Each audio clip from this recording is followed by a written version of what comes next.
La réforme retraite, il y a plein de raisons pour être contre et toutes ces raisons circulent en ce moment un petit peu partout dans la société et vous en avez déjà entendu parler. Par exemple, le fait que le Conseil d'orientation des retraites ne dit pas qu'il va y avoir de déficit, que tu as énormément de cotisations patronales sur les retraites qui ont été enlevées, que tu as les milliardaires qui se font des milliards et des milliards de dividendes, d'évasion fiscale, d'aides, de subventions de l'État non conditionnées et que c'est profondément injuste dans une société où l'espérance de vie baisse, où les ouvriers meurent 8 ans avant les cadres en moyenne et que quasiment le tiers des plus pauvres d'entre nous seront morts avant de toucher la retraite. Sachant qu'il y a 5 ans, Macron était contre le report de l'âge jusqu'à 64 ans et trouvait ça absurde et qu'il y a 2 ans, il était en train de défendre une retraite pour saboter le système de répartition qu'il prétend défendre aujourd'hui avec sa réforme retraite. Ça, vous l'avez entendu parler, mais il y a d'autres raisons qui sont un peu plus obscures, un peu plus intéressantes qu'on va voir aujourd'hui. La plus grosse contradiction dont on ne parle jamais, c'est le fait qu'Emmanuel Macron veut à la fois repousser l'âge de la retraite à 64 ans parce qu'il y aura des problèmes de cotisation, de financement, et de l'autre côté, il veut quand même faire le plein emploi en France, c'est ce qu'il n'arrête pas de répéter. Sauf que le problème, c'est que si tu mets des millions de personnes en France au travail, il va y avoir de millions de nouvelles cotisations qui vont permettre de financer largement le fameux déficit du système de retraite. Et on va même pouvoir partir à 60 ans tellement on sera noyé de pognon et de cotisations. Donc si nous faisons confiance à Emmanuel Macron sur le plein emploi, nous n'avons pas besoin de cette réforme retraite. Et si nous ne faisons pas confiance à Emmanuel Macron, raison de plus pour refuser cette réforme retraite. Quand on s'intéresse au rapport du Conseil d'orientation des retraites, on se rend compte qu'il n'y a aucun problème de dépense des retraites, mais par contre il y a pas mal de chamboulements au niveau des recettes, c'est-à-dire au niveau des cotisations. Et ce que préconise réellement le Conseil d'orientation des retraites, c'est d'augmenter les salaires, notamment chez les soignants et chez les agents territoriaux qui ont des salaires très bas et qu'une augmentation de salaire pourra permettre une augmentation des cotisations et donc régler le problème de financement des retraites, sachant que on crève tous un petit peu dans les hôpitaux parce qu'il n'y a pas de soignants, s'ils viennent pas c'est parce que leurs conditions de travail sont flinguées et que leurs salaires sont flingués. Donc on résout le problème des hôpitaux, on résout le problème de la retraite en une seule loi, ça paraît pas mal. L'argument qui est constamment répété par le gouvernement pour défendre cette réforme retraite, c'est les fameux 1200 € dont vous avez déjà entendu parler. Ça concernerait de manière un peu floue plein de retraités qui permettrait de les sortir de la misère parce qu'ils auraient au moins 85% du SMIC. Sauf que Mediapart s'est intéressé aux conditions pour toucher ces 1200 €. Et ces conditions, c'est avoir une carrière complète, sans interruption, au SMIC et sans augmentation de salaire. Et ça concerne évidemment quasiment personne en France. Ils ont fait les calculs, c'est à peu près 10 nouveaux retraités par an. Donc c'est-à-dire que le principal argument d'Emmanuel Macron pour sa réforme retraite concerne 10 personnes par an. Et si tu n'as pas une carrière complète et que tu as des trimestres qui te manquent, ta pension va être calculée au prorata des trimestres que tu as fait. Avec quel calcul ?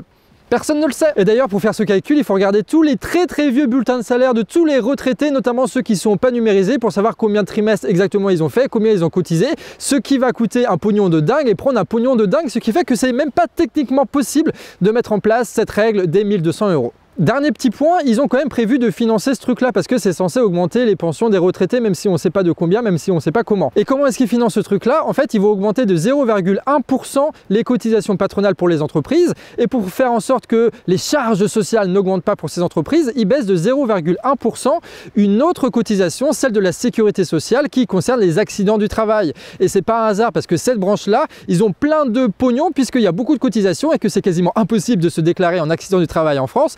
Du coup, c'est jamais dépensé. Donc le financement est assuré en gros par la Sécu, ce qui fait qu'il n'y a pas du tout besoin de faire la réforme à 64 ans pour mettre en place ce truc à 1200 €. Donc même si Macron était sincère et pensait que cette petite mesure permettrait d'améliorer les retraités, ça ne justifie pas la réforme retraite. Une chose est sûre, les pensions en France sont faibles et avec l'inflation, ça va être de pire en pire. Sauf qu'il y a une solution qui s'appelle le PER, qui est un placement financier mis à disposition par l'État, qui permet de donner par exemple 100 € par mois tout le long de sa vie pour après, à l'heure de la retraite, pouvoir tout récupérer d'un seul coup ou alors recevoir une mensualité qui permet d'avoir une retraite supplémentaire. L'intérêt évidemment, c'est que le pognon que tu mets dans ce placement financier est investi après ailleurs et qui te rapporte 5, 10, 15%. Tout dépend du forfait que tu choisis à la banque puisque évidemment ce sont les banques privées qui gèrent ça. Sauf que tu me diras, pourquoi est-ce que les gens choisiraient le PER public à travers les banques alors qu'il existe plein d'autres solutions à travers ces mêmes banques pour pouvoir capitaliser et avoir du pognon pour sa retraite, etc. etc.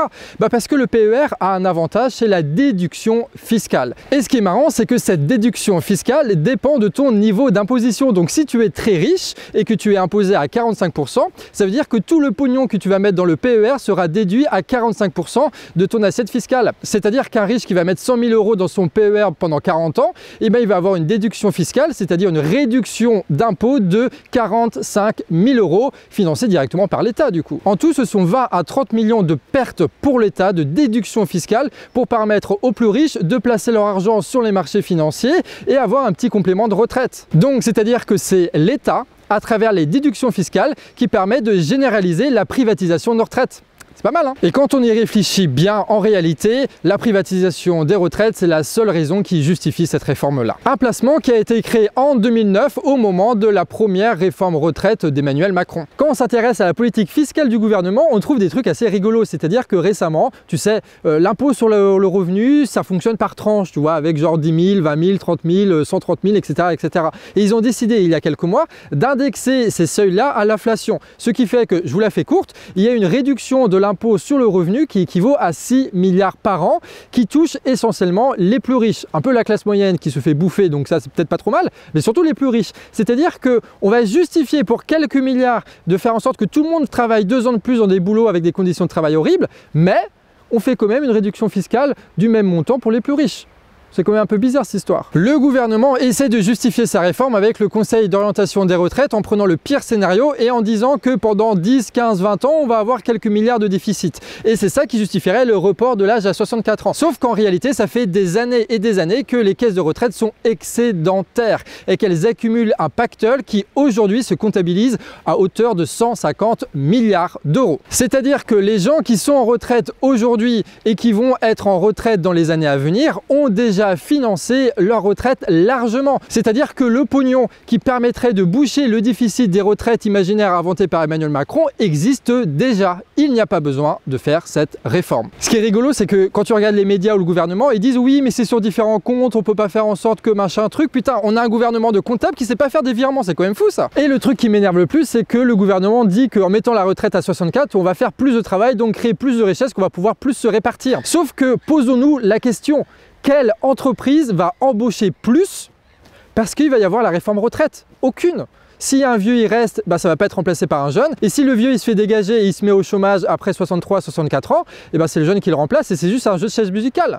Et genre le gouvernement ils disent que repousser l'âge de départ de la retraite, ça permet de renforcer le taux d'emploi des seniors. Bah oui, si tu es obligé de travailler jusqu'à 64 ans, évidemment, ça renforce le taux d'emploi des seniors. Mais si en même temps, ça renforce le chômage des jeunes parce que n'y a pas d'emploi qui se libère, bah ça ne change rien. Donc la réforme retraite ne va pas créer des richesses. D'accord? C'est débile de dire ça. Enfin, ils nous prennent vraiment pour des gens qui ne comprennent rien. Ils balancent ça dans les médias et les médias les répètent. Ça n'a aucun sens. Il ne faut pas lâcher là-dessus. Dernier point, la placardisation. Et c'est Challenge qui en parle le mieux. En gros, dans des entreprises, tu as des vieilles personnes que ça coûte trop cher de renvoyer. Parce qu'il y a l'ancienneté, du coup, il faut payer des primes, il y a des conventions qu'il faut faire, il y a le code du travail et tout, c'est chiant. Donc, qu'est-ce qu'ils décident? Ils décident de les mettre au placard, ces gens-là. C'est-à-dire, les mettre dans un truc où ils ne produisent rien, où ils ne font pas chier, en attendant qu'ils prennent la retraite. Et ils ont comptabilisé le coût que ça coûte aux entreprises françaises qui s'élève à 10 milliards d'euros par an. Donc si tu repousses l'âge de la retraite de 62 à 64 ans, tu renforces ce phénomène de placardisation qui va coûter énormément aux entreprises elles-mêmes.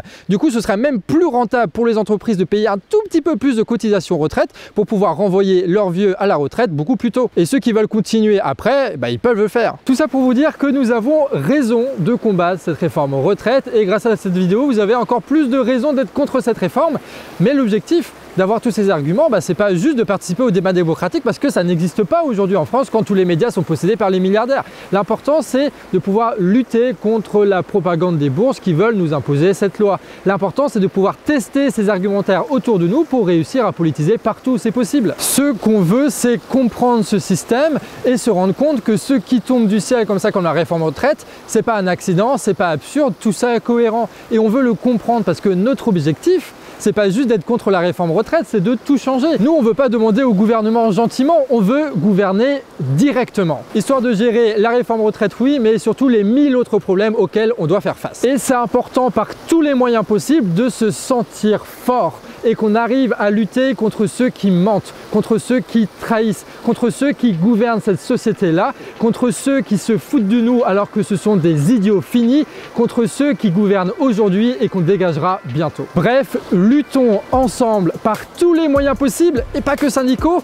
contre ce qui a engendré cette réforme retraite. Sur ce, des bisous et à la prochaine.